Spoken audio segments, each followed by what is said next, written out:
घने, शांत और गहरे जंगल के केंद्र में एक पुराना प्राचीन वृक्ष खड़ा था। जंगल के जीव कहते थे कि ये वृक्ष सिर्फ खड़ा नहीं है, जीवित है। एक शाम एक धोबी धीरे धीरे उस वृक्ष की ओर बढ़ा। प्राचीन वृक्ष ने उसकी उपस्थिति महसूस की और गहरी आवाज में पूछा, कौन हो तुम? मैं आश्रय चाहता हूँ, पर मुझे नहीं पता कि मैं इसके लायक भी हूँ या नहीं। क्यों? तुम्हें ऐसा क्या डर है? धोबी ने धीरे से सिर झुका लिया। क्योंकि मेरे भीतर एक अंधेरा है, एक ऐसा अंधेरा जो मुझे खुद से भी डराता है। मुझे लगता है कि मैं दूसरों के लिए खतरा बन सकता हूँ। कुछ पल के लिए आसपास की हवा बिल्कुल स्थिर हो गई।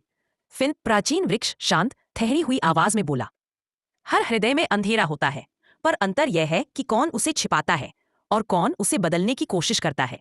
अगर तुम्हारा इरादा प्रकाश खोजने का है तो यहाँ तुम्हें शरण मिलेगी। लेकिन उसी क्षण हवा में एक रहस्यमयी चमक फैल गई।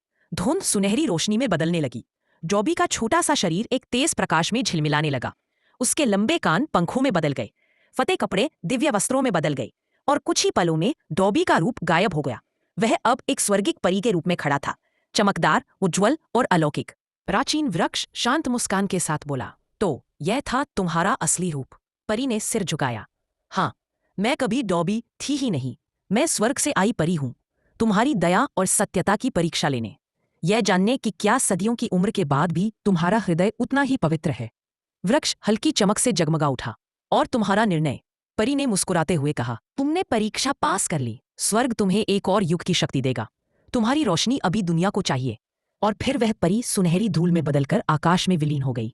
जंगल में शांति लौट आई, पर प्राचीन वृक्ष अब पहले से अधिक उज्जवल था, क्योंकि उसने एक बार फिर खुद को योग्य सिद्ध किया था।